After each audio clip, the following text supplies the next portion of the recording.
اب موقف انہوں نے یہ اختیار کیا تھا کہ پی ٹی آئی نے ضابطوں اور قوانین کے مطابق پارٹی انتخابات نہیں کروائے، یہ جماعت اب قانونی تقاضوں کے مطابق ایک رجسٹرڈ سیاسی جماعت کے طور پر رہنے کا حق ہی نہیں رکھتی ہے۔ تو اس کے بعد یہ ہوتا ہے کہ الیکشن کمیشن میں یہ کیس باقاعدگی سے چلتا رہتا ہے، اور جیسے ہی 2024 کے یہ انتخابات آنے لگتے ہیں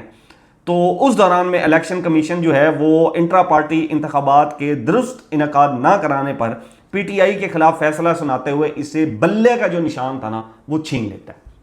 الیکشن کمیشن کہتا ہے کہ جی اب یہ الیکشن آنے والا ہے، اس کا فیصلہ آ جاتا ہے 2023 سے 2024 میں ہم پہنچ جاتے ہیں، اور جی وہ کہتے ہیں جی بلے کا نشان نہیں آپ کو ملے گا، وہ لے لیتے ہیں۔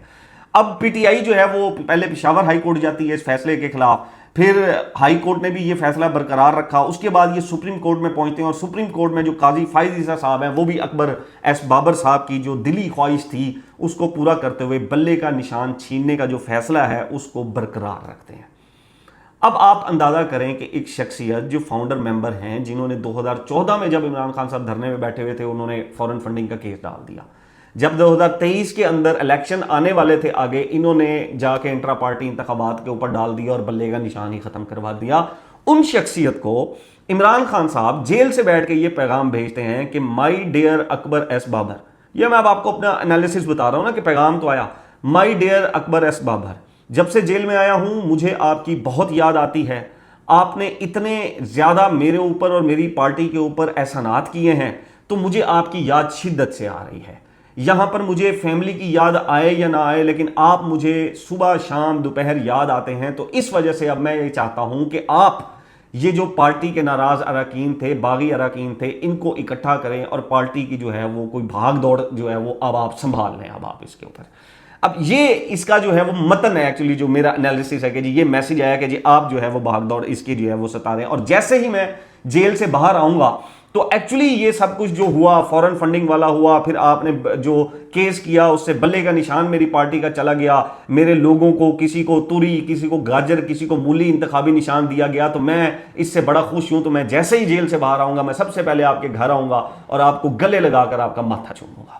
یہ ایکچولی اب پیغام تو اور تھا لیکن میں اس کو آپ کو انٹرپریٹ کر کے دے رہا ہوں کہ یہ پیغام خان صاحب جو ہے وہ شدت سے جو ہے وہ محسوس کر رہے ہیں۔ اب سوال یہ پیدا ہوتا ہے کہ خان صاحب وہاں سے اور کوئی پیغام نہیں بھیجتے، نہ لانگ مارچ کا بھیجتے ہیں، نہ بہنوں کے نام بھیجتے ہیں، کسی کے نام پیغام نہیں بھیجتے، فیملی کی ملاقاتیں بند ہیں، وکلاء کی ملاقاتیں بند ہیں، سب کچھ بند ہے۔ اس صورتحال میں ایک دوست جو جیل میں بند ہے وہاں سے پیغام آتا ہے، اور پھر اس کے بعد جو ہے وہ اکبر ایس بابر صاحب ایکٹیویٹ ہو جاتے ہیں، فار ایگزامپل ان فیوچر وہ ایکٹیویٹ ہوتے ہیں اور وہ یہ بیانیہ رکھتے ہیں کہ جی عمران خان صاحب نے مجھے کہا کہ اب آپ سنبھالیں، اور وہ پارٹی کو بھی سنبھالتے ہیں اور باقی سب جو چین آف کمانڈ ہے اس کو وہ تبدیلیاں جو ہے وہ اس کے اوپر کرنا شروع کر دیتے ہیں، اور پھر ایک وقت آتا ہے کہ پارٹی جو ہے وہ پوری اکبر ایس بابر صاحب ری ڈیزائن کر دیتے ہیں، اور وہ پارٹی پوری کی پوری جیسے وہ چاہتے ہیں وہ ری ڈیزائن ہو جاتے ہیں۔ اور پھر خان صاحب جب باہر آتے ہیں تو پارٹی کی تھے وہ تو آپ نے پیغام بھیجا تھا اکبر ایس بابر والا، کیڑا پیغام؟ تو وہ جی ایک جیو کے اوپر پیغام آیا تھا اور اکبر ایس بابر صاحب نے کوئی درینہ دوست تھے ان کی طرف سے جو ہے وہ پیغام ہے۔ تو یہ خدشات اس وقت ایکچولی یہ جو میں نے آپ کو بتایا ہے نا، یہ سوشل میڈیا کے اوپر اس وقت لوگ خدشات کا اظہار کر رہے ہیں کہ ایکچولی یہ پارٹی کو ہائی جیک کرنے کی کوشش ہے، جو عمران خان صاحب کے پیغام کے ساتھ منسوب کر کے دی جا رہی ہے کہ اکبر ایس بابر صاحب آ جائیں، وہ اوورٹیک کر لیں، وہ پرانے ممبرز کو لے کر آئیں، ناراض باغی اراکین کو لے کر آئیں اور پارٹی کو سنبھالیں۔ تو یہ ایکچولی ہائی جیک کرنے کی کوشش ہے عمران خان صاحب کی غیر موجودگی میں، کہ عمران خان صاحب اگر نہیں آتے لمبے عرصے تک تو اب پارٹی اکبر ایس بابر صاحب چلائیں اور ان کے جو ہے وہ معاملات چلائیں۔ تو خبر اب آپ خود اس کو ڈی کوڈ، آپ لوگ پاکستان کی قوم جو ہے نا اس سے زیادہ ٹیلنٹڈ میں نے نہیں دیکھی قوم، یہ ایسی چیز کو ڈی کوڈ کر لیتے ہیں۔ تو اس خبر کو اب آپ ایکچولی خود جو ہے وہ ڈی کوڈ کر لیں۔ اب دوسری خبر ہے کہ جی یہ جو راول پنڈی کے اندر جو ہے وہ ایک سانحہ ہوا، حادثہ ہوا، اور اس کے اندر یہ ہوا کہ جی سیکیورٹی ذرائع کے اوپر جو ہے وہ مال روڈ کے اوپر ایک جو لڑکا ہے وہ فائرنگ کرتا ہے، اور وہ جو ہے ایک سیکیورٹی جو اہلکار ہیں ہمارے وہ اس کے اندر زخمی بھی ہو جاتے ہیں، ان کو ہاسپٹل شفٹ کیا جاتا ہے، اور فائرنگ کے تبادلے میں جو ہے وہ ہلاک ہو جاتا ہے یہ جو لڑکا ہے، اور اس کا نام جو ہے وہ محمد حسین کے نام سے اس کی جو ہے وہ پہچان ہوتی ہے۔ اس کے بعد سوشل میڈیا کے اوپر ایک تصاویر گردش کرنا شروع ہو جاتی ہیں کہ جی یہ محمد حسین جو ہے یہ پی ٹی آئی کا کارکن رہا ہے، پی ٹی آئی کا ڈائی ہارڈ فین ہے، اور کچھ ویڈیوز بھی سرکولیٹ کرتی ہیں کہ عمران خان صاحب کی تصویر کو یہ چوم رہا ہے، یہ کچھ 26 نومبر کے جو لانگ مارچ تھا اس کے اندر بھی آیا ہوا ہے، تو یہ احتجاجوں کے اندر جو ہے موجود تھا۔ تو یہ جو ہے اس لڑکے نے جو ہے یہ فائرنگ کی اور یہ سارا کچھ جو ہے وہ کیا. اسلحہ بھی اس سے برآمد ہوتا ہے, پی ٹی آئی کا جھنڈا اور ٹوپی بھی جو ہے وہ اس سے برآمد ہوتی ہے. اس کے بعد یہ ہوتا ہے کہ جیسے ہی یہ حادثہ ہوتا ہے, فائرنگ ہوتی ہے, عطا اللہ تارڑ صاحب جو ہے وہ آ جاتے ہیں اور وہ یہ کہتے ہیں کہ یہ سب جو ہے وہ پی ٹی آئی کا ایکچولی خناس ہے, اور یہ وہ پی ٹی آئی کی ایکچولی تربیت ہے جو پی ٹی آئی اپنے کارکنوں میں کر رہی ہے. عمران خان صاحب, ان کے باہر بیٹھے یوٹیوبرز طلال چور صاحب کہتے ہیں جی یہ سب اس کے ذمہ دار ہیں کہ نفرت بو رہے ہیں, اور ان کے کارکن آج اس سٹیج پہ پہنچ چکے ہیں کہ یہ سیکورٹی اہلکار کے اوپر فائرنگ انہوں نے کر دی اس طرح کی. اب یہ گورنمنٹ اس کے اوپر پورے کا پورا بیانیہ اس وقت بنا رہی ہے, اور یہ پورے کا پورا بیانیہ کھڑا کر رہی ہے کہ پی ٹی آئی ایک دہشت گرد جماعت ہے, پی ٹی آئی کے کارکن جو ہیں وہ دہشت گرد ہیں, وہ ایکسٹریمسٹ طبیعت کے مالک ہیں, ایکسٹریمسٹ نیچر کے مالک ہیں. تو ایک یہ خدشہ ظاہر کیا جا رہا ہے کہ کہیں نہ کہیں لبیک کی طرح پی ٹی آئی کو بھی کالعدم قرار دینے یا بین کرنے کی جو ہے وہ کوئی چیز سوچی جا رہی ہے, یا پھر وہ جو 27 سپٹمبر کو لانگ مارچ ہونا ہے اس کے لیے پہلے یہ گورنمنٹ ایک گراؤنڈ تیار کر رہی ہے. اب کچھ لوگ جس طرح پی ٹی آئی, شفیع جان صاحب نے کہا, انہوں نے کہا جی اس کا ذہنی توازن ٹھیک نہیں ہے. پھر پی ٹی آئی نے اس کو پہلے تو فوراً کنڈیم کیا اور انہوں نے کہا جی یہ بالکل, اور ایون ہر پاکستانی اس کو کنڈیم کرے گا کہ کوئی بھی شخص اٹھ کے سیکورٹی اہلکاروں کے اوپر یا کسی کے اوپر بھی اس طرح فائرنگ کرے وہ غلط ہے, وہ گھٹیا ترین حرکت ہے. اب پی ٹی آئی یہ کہتی ہے کہ جی آپ نا اس کی جو ہے وہ سی سی ٹی وی فوٹیج جو ہے وہ آپ اس کی لے آئے. یہ وہ کہتے ہیں جی, طلال چودھری صاحب کہتے ہیں کہ جی یہ کبھی کہتے ہیں سی سی ٹی وی فوٹیج دو. بھائی بھرا ہوا بازار ہے, کئی لوگوں نے یہ منظر دیکھا ہے, یہ حساس علاقہ ہے, کوئی ایسی چیز نہیں دی جائے گی جس سے تفتیش متاثر ہو. یعنی کہ گورنمنٹ جو ہے وہ اس واقعے کی جو سی سی ٹی وی ہے وہ تو نہیں دے گی. اب لیکن اس کے اندر دیکھیں سوال یہ ہے کہ یہ واقعہ ہوتا ہے, پھر اس کو ایک جماعت کے ساتھ اس طرح جوڑ دینا, تو اس کی سی سی ٹی وی فوٹیج تو دینی چاہیے نا, کہ وہ گولی چلا رہا ہے, کس طرح اس نے یہ گھٹیا ترین حرکت کی, قوم کے سامنے رکھنی چاہیے. اور پی ٹی آئی وہ فوٹیج مانگ رہی ہے, پی ٹی آئی کے منہ پہ مارنی چاہیے فوٹیج, یہ دیکھو گولیاں چلا رہا ہے, یہ قوم کے سامنے آنا چاہیے. تو وہ فوٹیج ایک تو دے دینی چاہیے. دوسرا سمجھ سے میری یہ باہر ہے کہ یہ جب اسحاق ڈار صاحب کا نواسا تھا, اس کے جو کرتوت تھے اس کے اوپر پوری حکومتی جماعت یہ کہتی تھی کہ جی اسحاق ڈار صاحب اپنے نواسے کے کرتوتوں کے ذمہ دار نہیں ہیں. ٹھیک ہے جی. اسی طرح نواز شریف صاحب اپنے بیٹوں کے کاروبار کے ذمہ دار نہیں ہیں, مریم نواز صاحبہ اپنے بھائیوں کے کاروبار کے ذمہ دار نہیں ہیں. لیکن عمران خان صاحب کو اس کے اور پی ٹی آئی کو اس کے ہر کارکن کا جو ذاتی فیل ہے, جو اس کی ذاتی حرکات ہیں, اس کا ذمہ دار ٹھہرایا جاتا ہے. وہ کہتے ہیں جی ہم تو اپنے سگے رشتہ داروں کے جواب دہ نہیں ہیں, لیکن عمران خان صاحب جو ہیں وہ اپنے کارکنوں کے بھی جواب دہ ہیں, وہ کہیں پر کھڑے ہو کے گالی دے رہا ہے وہ بھی جواب دہ ہے, تو عمران خان صاحب جواب دہ ہیں. تو یہ جو ہے وہ دہشت گردانہ جو سوچ ہے وہ ان کے لیڈر کی بھی ہے, اور یہ سارا کچھ ہے اس کے اندر. اب دیکھیں یہ تو ویسا ہی ہے نا کہ جی ہمارے لیے قانون اور ہے اور آپ کے لیے اور ہے قانون. مطلب کہ یہ حادثہ ہوتا ہے, گولی چلائی جاتی ہے, یہ انتہائی غلط ہے, اس کو کنڈیم کیا جانا چاہیے. لیکن اس کے اوپر ایک حکومتی بیانیہ بنا دینا, پریس کانفرنس پہ پریس کانفرنس کر دینا, تو وہاں سے پھر ڈاؤٹ کھڑے ہوتے ہیں. پھر سی سی ٹی وی کی ہم تو دیکھتے ہیں کہ دہشت گردوں کی فوٹیجز جاری ہوتی ہیں, بلوچستان سے جاری ہوتی ہیں, اور جگہوں کے اوپر دہشت گردوں کی فوٹیجز جو ہے وہ جاری ہوتی ہیں. تو اس واقعے کی بھی فوٹیج جاری ہونی چاہیے, تاکہ پی ٹی آئی جو فوٹیج کی ڈیمانڈ کر رہی ہے وہ معاملہ سیٹل ہونا چاہیے کہ بھائی یہ دیکھو یہ فائرنگ کر رہا ہے بھائی,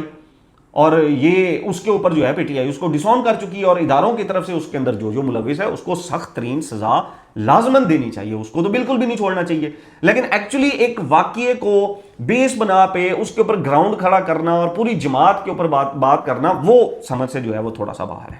اچھا, میں نے آپ کو کہا تھا کہ آپ کو بتاؤں گا کہ ایک بیٹی ہیں کسی بڑی شخصیت کی, ریٹائرمنٹ سے ایک دن پہلے ان کے لیے نوٹیفیکیشن جاری ہوتا ہے کہ ان کو 3 سال کے لیے پروفیسر مقرر کر دیں. اب یہ جو بیٹی ہیں یہ سندھ کی بڑی شخصیت قائم علی شاہ جو ہیں ان کی بیٹی بتایا جاتا ہے, جو سابق وزیر اعلیٰ رہے ہیں. اب یہ آپ خبر سنیں جی. کہتے سابق وزیر اعلیٰ قائم علی شاہ جو ہیں ان کی صاحبزادی اور جناح سندھ میڈیکل یونیورسٹی JSMU کی پروفیسر ڈاکٹر نگت شاہ کو ریٹائرمنٹ سے محض ایک دن قبل صوبائی کابینہ سندھ کی کابینہ کے فیصلے کی روشنی میں مزید 3 سال کے لیے پروفیسر مقرر کرنے کی ہدایت کر دی گئی. اس تقرری کے معاملے پر Pakistan medical and dental council کی جانب سے جاری پالیسی اور صوبائی حکومت کی ہدایت کے درمیان فرق کے حوالے سے سوالات اٹھائے جا رہے ہیں. جیو نیوز کے مطابق اس سلسلے میں سیکٹری بورڈ اور جامعات عباس بلوچ کی جانب سے باقاعدہ نوٹیفیکیشن جاری کیا گیا, جس میں 5 اگست کو ہونے والے صوبائی کابینہ کے اجلاس کے ایجنڈا آئٹم نمبر 16 کا حوالہ دیتے ہوئے کہا گیا کہ کابینہ نے وسیع تر عوامی مفاد، خصوصی طبی خدمات کے تسلسل، academic leadership, post graduate medical education, تحقیق، جدت اور ادارہ جاتی معیار کو یقینی بنانے کے لیے وائس چانسلر ڈاکٹر نگہت شاہ کی 3 سال کے لیے بطور پروفیسر تقرری پر غور کرنے کی ہدایت کی۔ اب اس کے بعد جو ہے وہ یہ نوٹیفیکیشن میں آگے چل کر کہا جاتا ہے کہ وائس چانسلر کو 3 سال کے لیے بطور پروفیسر تقریر کے لیے فوری ضروری کارروائی کرنے کی ہدایت بھی جو ہے وہ کر دی گئی ہے۔ لا میرٹ فار آل، لیکن جو اشرافیہ ہیں ان کے لیے میرٹ نہیں ہے۔ پاکستان میں کہا جاتا ہے نا سب کو میرٹ کے حساب سے ملے گا، سب کو میرٹ کے حساب سے دیا جائے گا، لیکن اشرافیہ کے لیے میرٹ نہیں ہے۔ اس سے پہلے وفاقی ایک وزیر ہیں، ان کی بہن کے ساتھ بھی ایسے ہی ہوا ہے، ان کو بھی بیونڈ پروٹوکول، بیونڈ جو ہے وہ لا اور سب کچھ کر کے ان کو جو ہے وہ ایکسٹرا فیور جو ہے وہ دی گئی ہے۔ تو آپ لوگوں کو نوکری ملے نہ ملے، ریٹائرڈ جو فوجی اہلکار ہیں، ریٹائرڈ جو افسران ہیں، پھر یہ جو ہماری بادشاہت ہے، ہماری بیوروکریسی ہے، ہمارے جو اوپر حکمران ہیں، ان کے بچوں کو تو، ان کی بہنوں کو، ان کی بیٹیوں کو تو ضرور نوکری ملے گی، اور ریٹائرمنٹ کے بعد بھی ان کو نوکری ملے گی، اور اچھی نوکری ان کو ملے گی۔ اب آ جائیں جی آپ اس خبر کے اوپر کہ ملک ترقی کر رہا ہے۔ ہم نے 30 کے لگ بھگ دورے کیے، انویسٹمنٹ آ رہی ہے، اور اس انویسٹمنٹ کا کیا ہوا ہے کہ شہباز شریف صاحب کی حکومت میں قرضے جو ہیں وہ تقریباً 75% بڑھے ہیں، 75%۔ ملک کی قرض جو ہے وہ 83,600 ارب روپے تک جا کر پہنچ گیا ہے، 83,600 ارب تک، اور پچھلے صرف 1 سال کے اندر جو ہے وہ 5,800 ارب روپے قرض بڑھا ہے۔ آئی ایم ایف اور کچھ دوسرے ممالک سے لیا گیا قرض اس میں شامل نہیں ہے، یہ ایکسپریس ٹریبیون کی رپورٹ ہے، انہوں نے یہ ڈیٹیل میں رپورٹ دی ہے، اور وہ یہ کہتے ہیں کہ مجموعی طور پر 75% ریکارڈ اضافہ کیا گیا۔ پاکستان کی مالی پوزیشن مبینہ طور پر اب بھی کمزور ہے۔ انگریزی اخبار ایکسپریس ٹریبیون کی رپورٹ کے مطابق اسٹیٹ بینک آف پاکستان نے مالی سال 2025-26 کے لیے مرکزی حکومت کے براہ راست قرضوں سے متعلق ڈیبٹ بلیٹن جاری کیا، اور بتایا کہ جون 2026 کے اختتام تک وفاقی حکومت کا قرض 83.6 کھرب روپے تک پہنچ گیا ہے۔ لو جہاز لو، اربوں روپے کے جہاز لو، پروٹوکول لو، بیوروکریسی کو مفت گاڑیاں دو، بیوروکریسی کو مہنگی گاڑیاں دو، بیوروکریسی کو مفت جو ہے وہ پیٹرول دو، ان کو مفت بجلی دو، ان کی تنخواہیں بڑھاؤ، اپنی تنخواہیں بڑھاؤ، اپنے بچوں کو بلو پاسپورٹ دو، ان کے خرچے ہم سے کراؤ، 28 سال تک ان کے جو ہے وہ بلو پاسپورٹ کے بھی خرچے ہم دیں، وہ بھی ہمارے پیسوں کے اوپر جو ہے وہ ٹریول کریں، کرو موج کرو۔ بالکل یہ قوم جو ہے وہ اسی قابل ہے کہ جب عمران خان صاحب تھے نا، تو اس کے بعد کا یہ میں آپ کو قرض بتا رہا ہوں کہ 75% اضافہ ہوا ہے۔ یہ احمد وڑائی صاحب ہیں، وہ لکھتے ہیں، وہ کہتے ہیں جی عمران خان حکومت جانے کے بعد قرض میں جو ہے وہ اضافہ ہوا ہے یہ 83,600 ارب روپے، جبکہ ہمارے پاس ایک استاد کو ہم صرف 15 سے 20,000 روپے دیتے ہیں۔ ستھرا ورکر کا جو ورکر ہمارا 40,000 روپے تنخواہ لیتا ہے، اس کو 3 مہینوں سے تنخواہ نہیں ملتی۔ میرے پاس ان باکس میں میسیجز بھرے ہوئے ہیں جس میں لوگ کہہ رہے ہیں پیف کے اسکولوں کو 3-4 مہینوں سے تنخواہیں نہیں ملی۔ پرنسپل مجھے میسج کر رہے ہیں کہ ذیشان بھائی ہماری یہ حالت ہو گئی ہے، ہم کہاں سے استادوں کو پیسے دیں، 15 20 ہزار روپے بھی نہیں دے پا رہے ہم۔ تو یہ 83,600 ارب روپیہ کہاں گیا ہے ہمیں تو نہیں سمجھ میں آتا۔ بجلی بڑھ گئی، گیس بڑھ گئی، پیٹرول بڑھ گیا، ہر چیز مہنگائی ڈبل ہو گئی، چینی، آٹا، ہر چیز ڈبل ہو گیا، گھی، تیل، پیسہ کہاں گیا ہے؟ سبسڈیز ختم کر دی گئی ہیں، پیسہ کہاں گیا ہے سمجھ میں نہیں آ رہا۔ پیرا فورس الگ جو ہے وہ کر رہی ہے، ہم ٹیکسز الگ سے ہم کلیکٹ کر رہے ہیں، گاربیج ٹیکس ہم الگ سے لے رہے ہیں، سمجھ نہیں آ رہا بھائی پیسہ کہاں جا رہا ہے۔ 83,600 ارب روپے کے اوپر ہم پہنچ گئے ہیں، اور آپ اندازہ کریں 1 سال میں صرف 5800 ارب روپے قرض بڑھا ہے، جس میں 10-11 ارب روپے کا جہاز بھی ہے شامل اس کے اندر، اور بھی اس کے اندر مرسڈیز گاڑیاں بھی جو ہیں وہ اس کے اندر لی گئی ہیں، بیوروکریسی کے لیے بڑی مہنگی اس کے لیے گاڑیاں دی گئی ہیں۔ تو بالکل ٹھیک ہے، یہ جب عوامی مینڈیٹ نہیں ہوتا، اور جب آپ کو یہ پتہ ہوتا ہے کہ اب عوامی مینڈیٹ کی ضرورت نہیں ہے، اس کی ویلیو نہیں ہے، اور جس قوم پر ہم مسلط ہوئے ہیں، ہم حکمرانی کر رہے ہیں، وہ قوم ستو پی کے سو رہی ہے، اس قوم نے کوئی احتجاج نہیں کرنا، اس میں پھر ایسے ہی ہوتا ہے، قرضے بڑھتے ہیں اور بوجھ عام پاکستانی پہ آتا ہے، ٹیکسز بڑھتے ہیں اس کے اوپر، فلاں ٹیکس، اور پتہ نہیں لگتا کہ پیسہ کہاں ہے، اور عوام بھی ڈھونڈ رہی ہے کہ ریلیف ایکچولی ہمیں کہاں ملا ہے۔ بہرحال جی اب تک کے لیے اتنا ہی، نیکسٹ ولاگ تک اپنا اور اپنے اس چینل کا خیال رکھیے گا۔ اللہ حافظ۔